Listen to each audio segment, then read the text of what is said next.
하나님의 말씀은 누가복음 8장 1절에서 15절의 말씀입니다. 우리 말씀 함께 봉독하겠습니다. 그 후에 예수께서 각 성과 마을에 두루 다니시며 하나님의 나라를 선포하며 그 복음을 전하실새 12제자가 함께하였고, 또한 악귀를 쫓아내심과 병 고침을 받은 어떤 여자들 곧 7귀신이 나간 자 막달라인이라 하는 마리아와 헤롯의 청지기 구사의 아내 요한나와 수산나와 다른 여러 여자가 함께하여 자기들의 소유로 그들을 섬기더라. 각 동네 사람들이 예수께로 나와 큰 무리를 이루니 예수께서 비유로 말씀하시되, 씨 뿌리는 자가 그 씨를 뿌리러 나가서 뿌릴새 더러는 길가에 떨어짐에 밟히며 공중의 새들이 먹어버렸고, 더러는 바위 위에 떨어짐에 싹이 났다가 습기가 없으므로 말랐고, 더러는 가시떨기 속에 떨어짐에 가시가 함께 자라서 기운을 막았고, 더러는 좋은 땅에 떨어짐에 나서 100배의 결실을 하였느니라. 이 말씀을 하시고 외치시되 들을 귀 있는 자는 들을지어다. 제자들이 이 비유의 뜻을 물으니 이르시되, 하나님 나라의 비밀을 아는 것이 너희에게는 허락되었으나 다른 사람에게는 비유로 하나니 이는 그들로 보아도 보지 못하고 들어도 깨닫지 못하게 하려 함이라. 이 비유는 이러하니라. 씨는 하나님의 말씀이요 길가에 있다는 것은 말씀을 들은 자니, 이에 마귀가 가서 그들이 믿어 구원을 얻지 못하게 하려고 말씀을 그 마음에서 빼앗는 것이요 바위 위에 있다는 것은 말씀을 들을 때에 기쁨으로 받으나 뿌리가 없어 잠깐 믿다가 시련을 당할 때 배반하는 자요. 가시떨기에 떨어졌다는 것은 말씀을 들은 자이나 지내는 중 이생의 염려와 재물과 향락에 기운이 막혀 온전히 결실하지 못하는 자요. 좋은 땅에 있다는 것은 착하고 좋은 마음으로 말씀을 듣고 지키어 인내로 결실한 자니라. 아멘. 네, 오늘 3월 첫째 주 우리 매일 성경 큐티 나눔 말씀 함께 보겠습니다. 먼저 내용을 한번 보시면은요, 부유하다고 해서 저절로 넉넉한 사람이 되는 것은 아닙니다. 도리어 재물에 더 집착할 수도 있습니다. 반면 평생 고단하게 모은 전 재산을 자신보다 어려운 이웃을 위해 내어놓는 분들도 있습니다. 결국 베푸는 삶은 소유의 정도가 아니라 마음의 문제입니다. 착하고 좋은 마음을 지속적으로 유지하려는 자각과 결단이 있을 때 가능한 일입니다. 여기 착하고 좋은 마음으로 예수님을 따르는 사람들이 있습니다. 시작을 했어요. 제목이 착한 마음으로 섬기는 사람들인데, 오늘 읽은 1절에서 15절 말씀 중에 1절에 3절까지만 나오는 소개고, 뒤에 부분은 사실은 씨 뿌리는 비유의 말씀인 거예요. 사실은 전체를 총괄할 수 있는 제목으로는 어울리진 않는데, 뒤에 씨 뿌리는 자의 비유를 통해서 우리에게 권하고 있는 거는 뒤에 복음을 전해야 된다라는 거잖아요. 그리고 그 전하는 사람이 결국은 오늘 제목에 착한 마음으로 섬기는 사람들에 속한다라는 거죠. 우리가 이제 그렇게 연결이 되는 이번 과다라고 우리가 보시면 되는데, 먼저 보면은요, 첫 번째 질문이 예수님과 제자들의 순회 전도 사역을 지원하는 사람들이 있습니다. 그들은 누구입니까? 라고 했어요. 그들은 누구냐면 여러 여자들이 있었다라는 거죠. 예수님은 12제자들이 함께, 12제자들이 예수님과 함께 했었는데, 그때 다른 이들도 있었는데 오늘 말씀해 봤더니 몇몇 여자들이 있었다. 그 가운데는 7귀신이 들렸다가 그 7귀신이 나간 막달라인이라는 마리아, 막달라 마리아라고 우리가 보통 부르는 여인이죠. 막달라 마리아와 헤롯의 청지기 구사의 아내인 요한나와 수산나 뿐만 아니라 다른 여러 여자가 함께해서 예수님과 그 제자들을 섬겼다. 그 뒤에 보면요, 자기들의 소유로 그들을 섬기더라. 소유로. 그 얘기는 어 예수님도 먹고 마시고 숙박을 해야 되잖아요. 물론 노숙을 할 때도 있었겠죠. 당시 시대에는요. 집에 초대를 받아서 음식을 먹기도 하셨지만, 사람들이 다니면, 제자들과 함께하면 그들이 먹고 마시고 하는 일에 있어서 당연히 돈이 들 수밖에 없어요. 근데 그 일들을, 소요를 누가, 이 여성들이 숨겼다, 그런 이야기인 거죠. 누가복음에는요, 재미있는 것 가운데 하나가 그거예요. 당시의 여자라고 하면 구약 성경에도 여자는 중요하지 않아요. 남성의 소유예요. 그래서 인구 계수할 때도 여자는 안 세잖아요. 여자를 안 셌다고요. 우리가 신약에서도 우리가 오병이어기죠, 뭐 이런 거 할 때 남자만 수를 센 거예요. 남자의 수만. 12 광절이 남았을 때 남자만. 오병이어의 기적이. 4,000명이 먹고 남기고 5,000명이 먹고 남기고 그럴 때 수가 남자의 수. 여자는 세지 않는. 그래서 여자를 남자의 소유 정도로 보던 게 당시 시대의 상황이에요, 당시 시대. 어린아이와 노약자도 마찬가지로. 그래서 그 계수에도 포함되지 않는. 근데 누가복음 같은 그러니까 인제 사회적 약자고 소외된 사람들인 거죠. 한마디로 말해서 소외된 사람들. 그 누가복음은 그 소외된 사람들에게 관심이 많아요.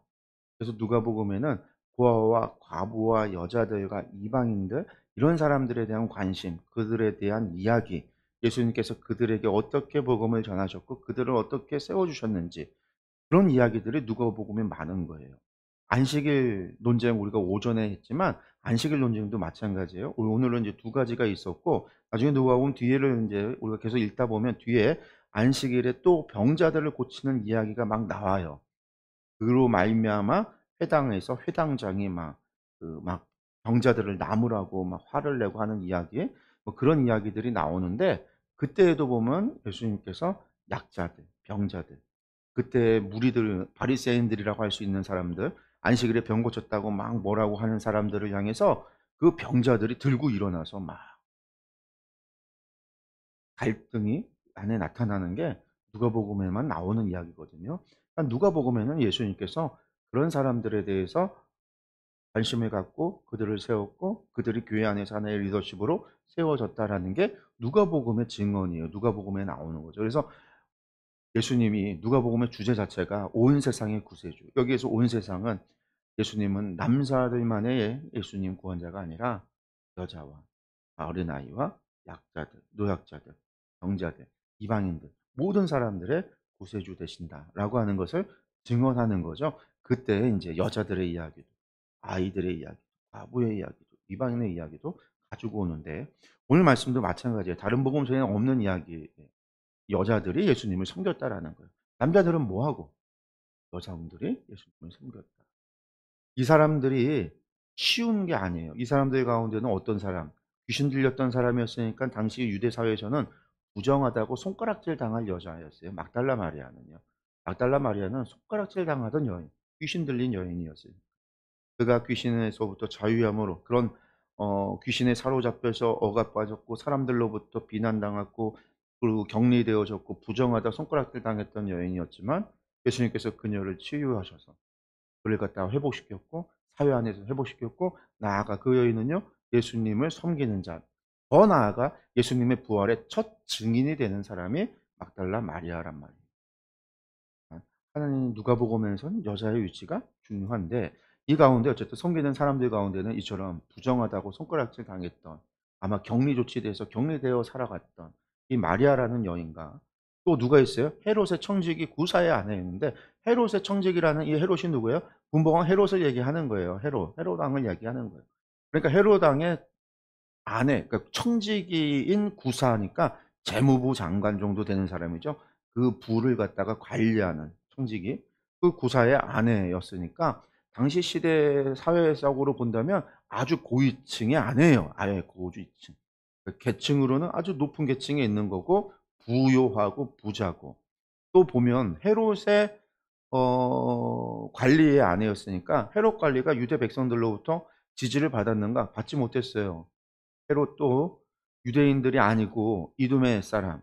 헤롯 대왕이 이두메인이었기 때문에 에돔 사람이고 구약의 에돔에 해당하거든요. 에돔 사람이었기 때문에 이두메 출신이고 그의 자녀들이 왕이 됐을 때도 어쨌든 그 헤롯의 가문에 대해서 유대인들, 일반 유대인들, 바리새인들이나 이런 사람들은요. 저것들은 척결하고 이 사회에서 몰아내야 되는 그래서 우리가 다윗의 왕조를 만들어야 되는 메시아 오면 당장 저 헤롯의 가문과 헤롯을부터 쫓아내 버리고 로마를 물리칠 것이다라고 믿었던 게 그것을 기대했던 게 유대인들이란 말이에요. 그러니까 헤롯이라고 안 하면 이 요한나나 수산나라고 한다면 물질적으로는 부유할 수 있고 권력이나 명예나 이런 걸로는 사회적 지위로는 높을 수 있지만 유대 사회에서는 손가락질 당하는 이방인, 어쩌면 이방에 부역하는 그런 사람들이라는 거죠.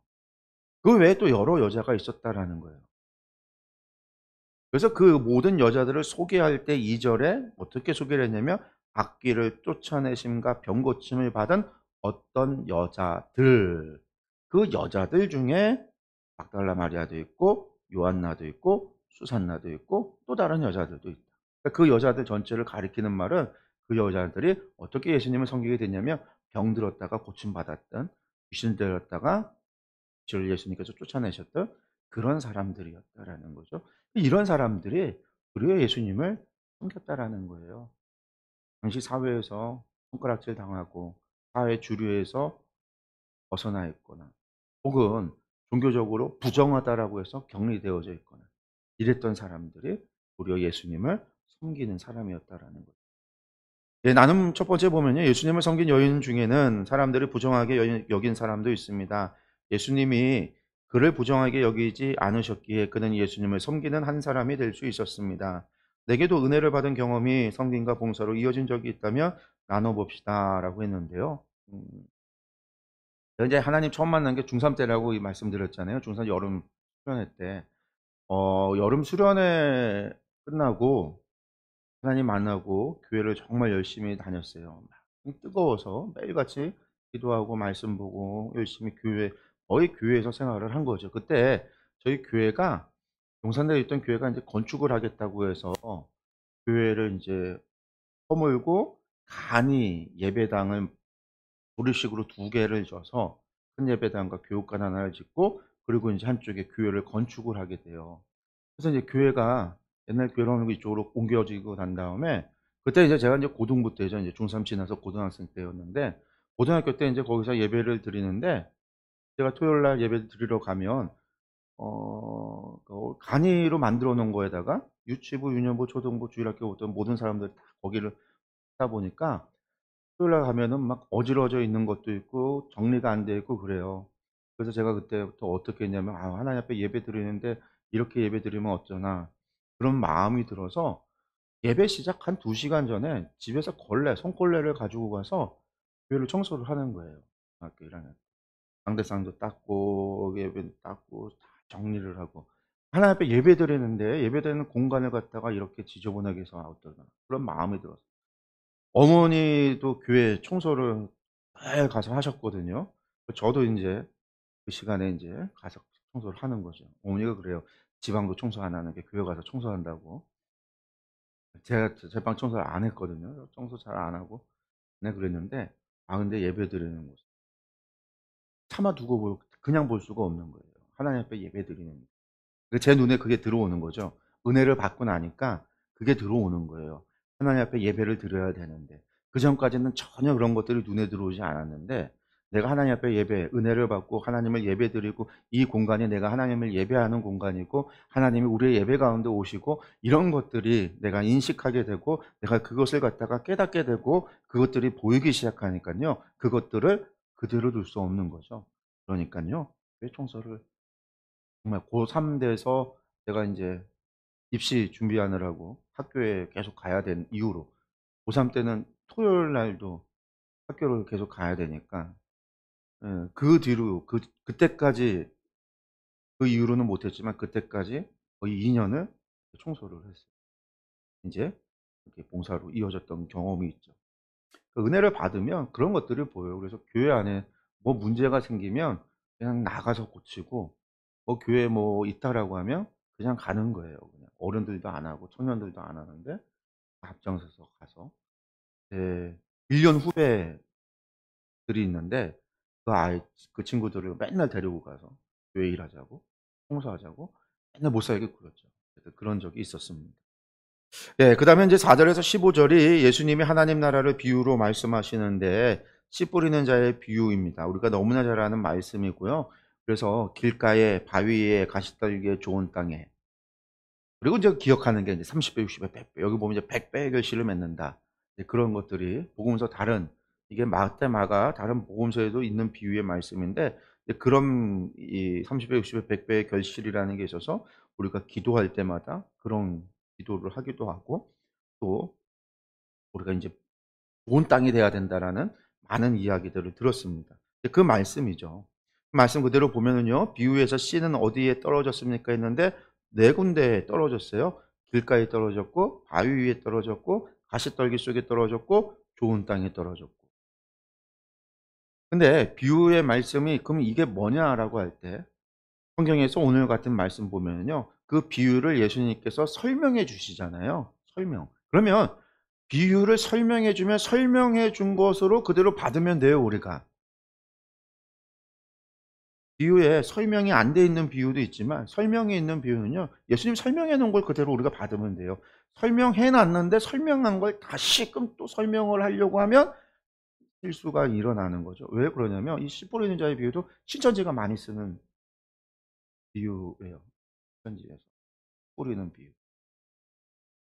그렇기 때문에 그 성경을 읽을 때 예수님의 설명해 놓은 걸 설명한 것을 그대로 받아들이면 됩니다. 왜 그러냐면 설명을 해 놨어요. "길가가 뭐냐?"라고 했더니 길가는 길가에 있다는 것은 말씀을 들은 자이나 그 말씀을 마음에서 누구에게 뺏겼어요? 마귀에게 뺏겼다.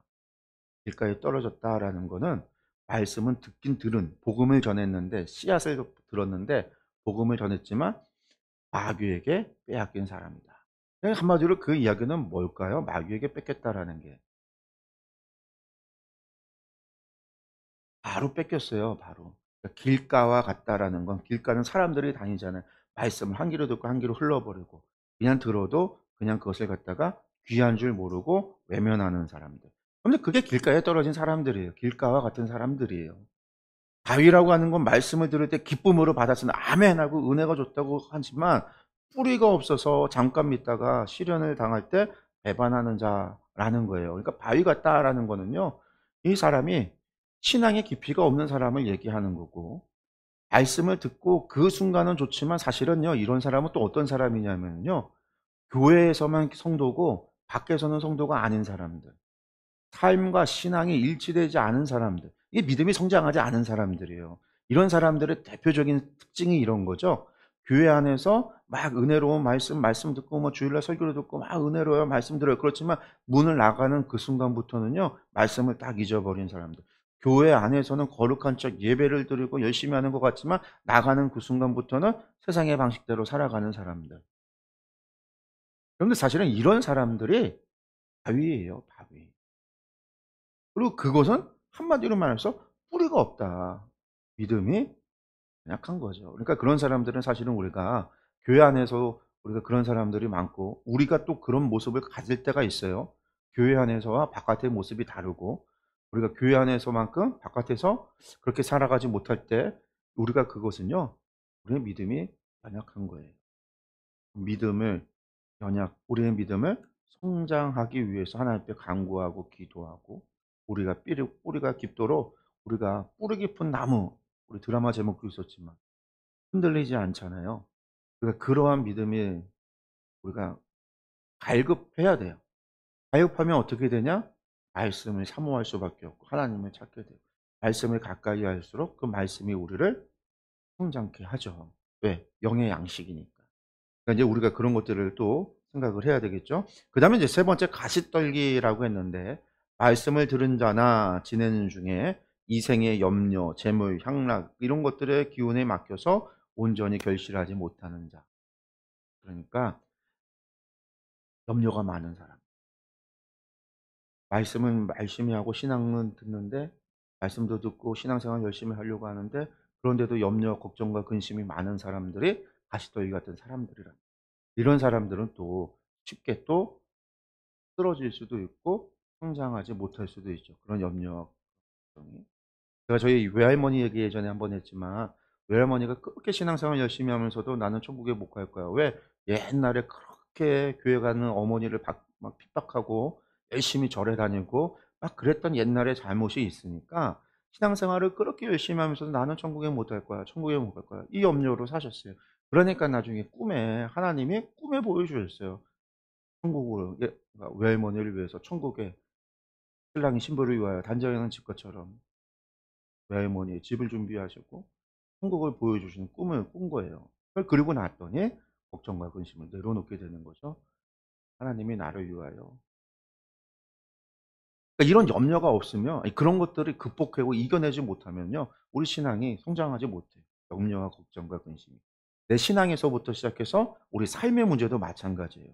주님을 믿는다라고 이야기하고 주님이 나의 능력이요 나의 구원이요 나의 생명이라고 이야기하면서도 주님이 우리를 먹고 마시고 우리를 입히시고 하신다라고 우리가 이야기하고 우리의 필요의 모든 것을 채워주시는 나를 사랑하시는 하나님이라고 고백하면서도 우리의 삶의 여러 가지 문제 앞에서 우리가 흔들리고 우리가 그것들을 염려하고 그것을 걱정하는 이유는요.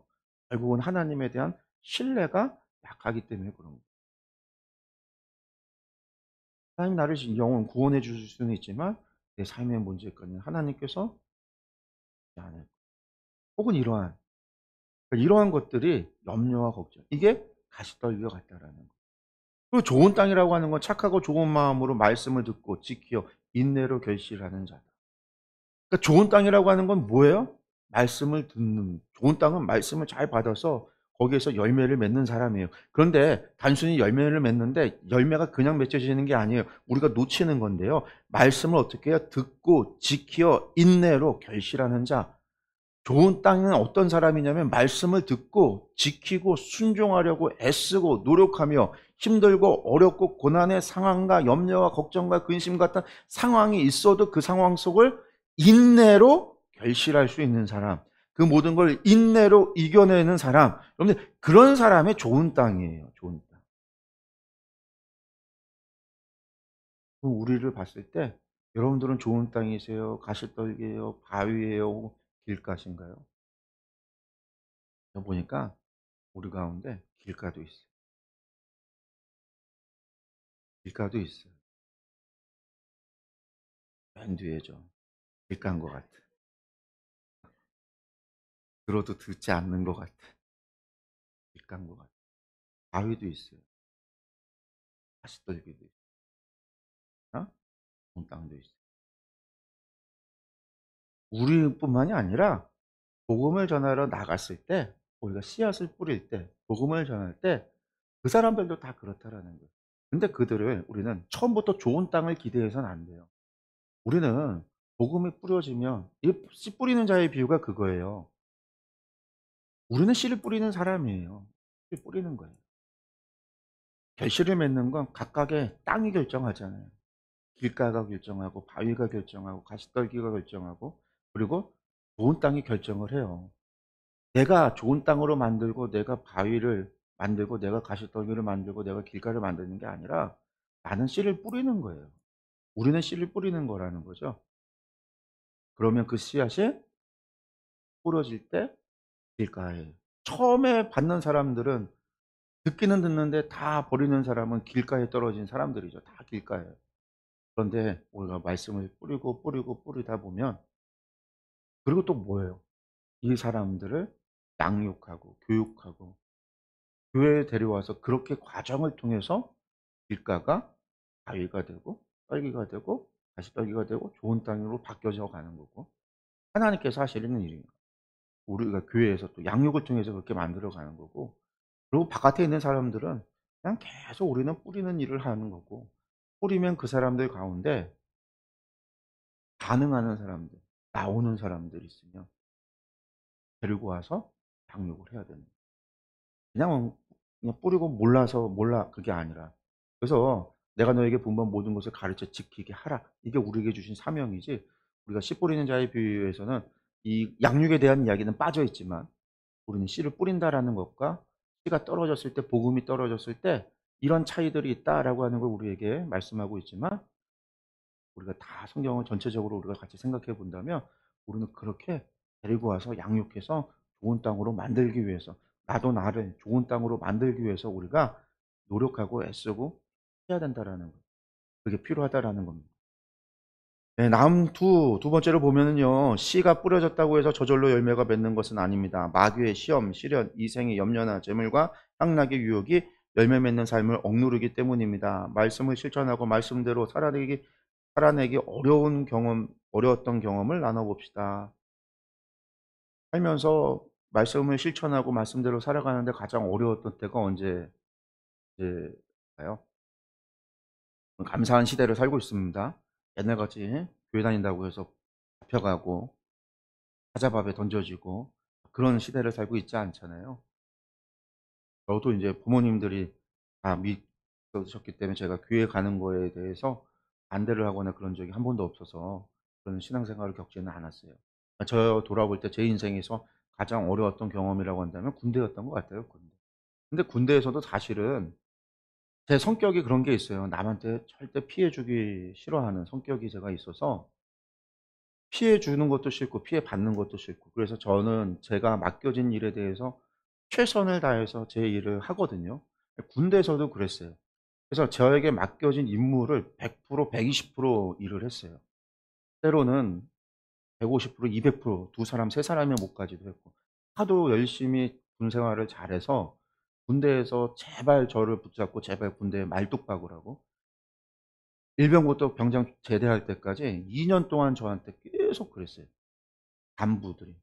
하사관도 그러고 우리 장교선도 계속 하도 군 생활을 잘해서. 그런데 제가 이 초기 이때 무슨 일이 있었냐면, 주일날 교회 가는 거예요. 저희 부대가 종교 주일날이 원래 종교가 다요 카톨릭 가고 불교도 가고 교회도 가는데, 저희 부대가 초창기만 해도 저가 처음 갔을 때만 해도 종교의 자유가 없는 부대였어요. 법으로는 있지만 못 가요. 병장들이나 가는 거지 밑에는 못 가요. 밑에는 그 시간에 일부러 부대 내에 그 시간에 작업을 만들어요, 주일 오전에. 그래서 온 집안 아니 온 부대에 뭐 이불이나 모포나 이런 것들을 햇볕에 말리고 정비하고 막 이런 것들을 일부러 그 시간에, 그러니까 일부러는 아니죠. 거의 군대가 다 그 시간에 하는데 저희가 다 그 시간에만 몰려 있는 거예요. 그러니까 그 시대에 일을 해야 되는 2 등병 1 등병 밑에 사람들이 "교회 간다."라고 얘기하면 눈치가 보여서 안 못 가는 거죠. 그 사실상 주일에 주일날 절에 가는 사람들, 천주교 가는 사람들, 교회 가는 사람들이 있는데 절에 가는 사람은 한 명도 없었고 못 가고, 천주교 가는 사람도 천주교 군종이 있어서 군종이 가고, 기독교도 병장들이나 참들이나 가는 거였어요. 근데 저는 인제 신학생으로 군대를 갔어요. 신학생이니까, 군대에서 신학생이니까 저는 교회 가야 된다. 교회를 간 거죠, 주일날. 교회를 가니까 막 눈총. 근데 사실은 그런 핍박이나 눈총이나 막 뭐라 그러는 거 갈구는 것들은 다 받아들일 수 있는데, 되게 마음이 괴로웠던 게 그거였어요. 제가 감으로 인해서 제 동기들이나 제 후임 애들이 저 때문에 더 많은 일을 해야 되고 작업을 해야 된다라고 하는 것 때문에 되게 갈등이 많았어요. 그래서 한 번을 제가 교회를 안 갔어요.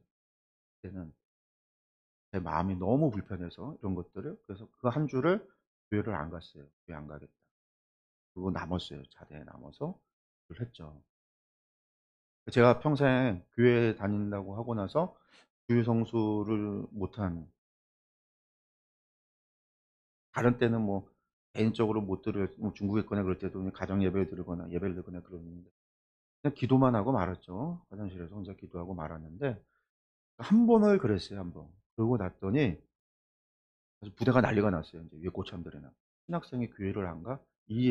그거는 뭔가 부대 내에 폭력이 있었다. 구타가 있었다. 그러니까 제가 못 간 거 아니냐. 못 가게 막은 거 아니냐. 부대가 난리가 났어요. 그리고 우리 부대 장이 바뀌었는데 안수 집사가 온 거예요.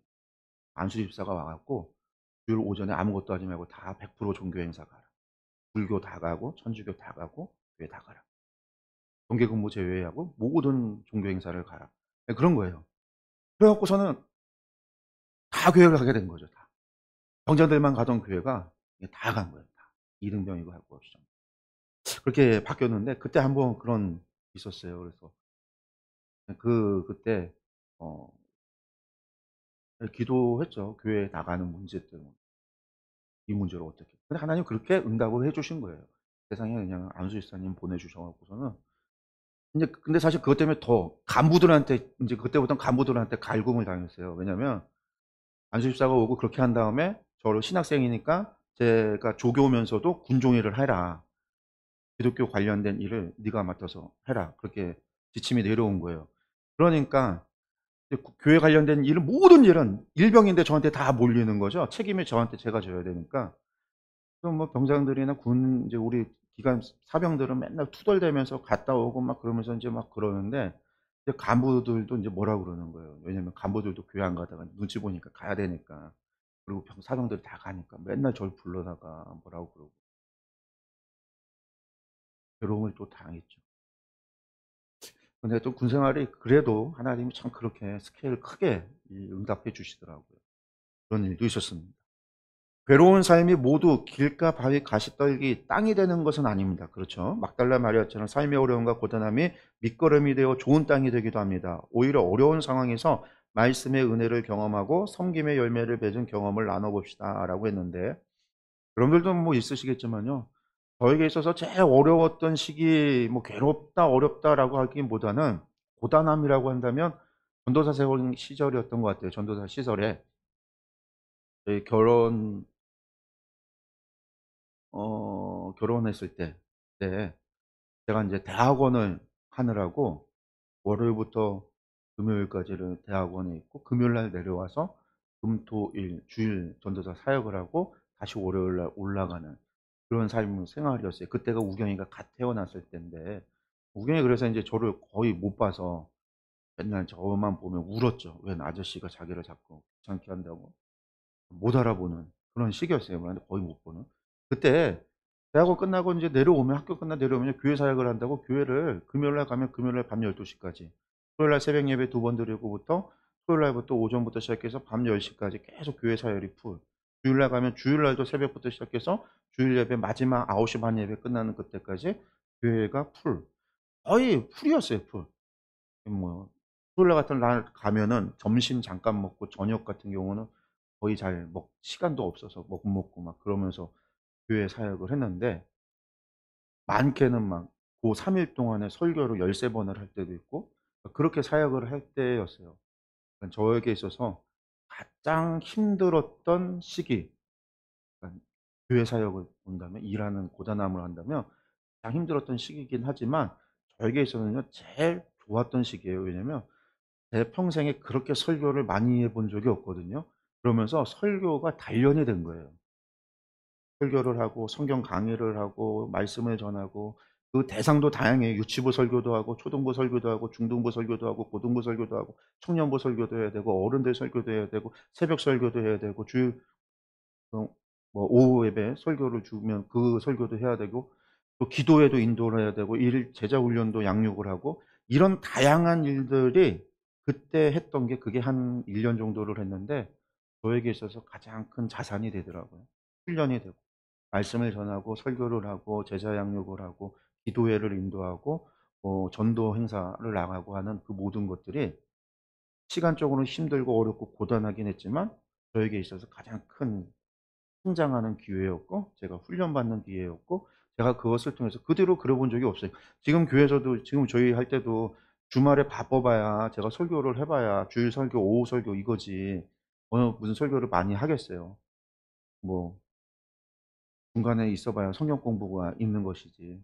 그러다 보니까 그때 했던 것들이 저에게 있어서 정말로 많은 은혜가 됐다. 그리고 그때 제가 가르쳤던 애들 가운데 저희 그 교회에서 역대로 제일 많이 신학생들이 배출이 됐어요. 그 뒤로 계속 걔들이 다 목욕사가 됐는지는 모르겠어요. 제가 그 뒤로 나와서 모르는데 그때 중등부, 고등부 아이들 가운데 신학교 간다고 해서 신학교 간 애들도 많았고 청년부 중에서도 올라오면서 간 애들도 있었고 신학교생들은 많이 갔더라고요. 그래서 감사하죠. 교회 일을 한다고 헌신하는 이들이 나왔다라는 거는 그 아이들이 그만큼 은혜를 받았다라는 거고, 그 은혜가 전적으로 저 때문이라고 이야기하지는 못하지만 선생님들과 저와 또 교회가 함께 했기 때문에 그런 일들이 있었다라고 생각이 들지만 어쨌든 그런 열매들이 있었다라고 하는 것들, 그게 또 저에게 있어서는 큰 자산이기도 합니다. 고백이기도 한 거죠. 여러분들 가운데서도 뭐 어려운 가운데 하나 은혜 주신 은혜들 있겠죠. 힘들고 어려울 때 신앙생활하면서 그런 거 없는 사람은 거의 없을 거예요. 그리고 또 그것이 우리가 또 오늘을 이겨내는 힘이 되죠. 하나님께서 주셨던 은혜의 경험이 있기 때문에, 하나님이 응답하셨던 그 경험이 있기 때문에 오늘 우리가 기도할 때 하나님이 응답하신다라고 하는 기대감을 갖게 되는 거고, 이 힘듦이 나에게 있어서 성장시키는 하나님의 은혜다라고 하는 소망을 갖게 되는 거죠. 이제 그런 것들도 있을 줄로 믿어요. 제가 한 번 한 번 제가 직접 듣지는 않겠지만 좀 있습니다. 네, 어려움을 만나더라도 잘 견디며 말씀의 열매를 맺을 수 있도록 힘과 용기를 주셔서 착하고 좋은 마음으로 지체와 이웃을 섬기는 공동체 되게 하소서라고 기도의 제목 올렸습니다. 우리 함께 기도하겠습니다.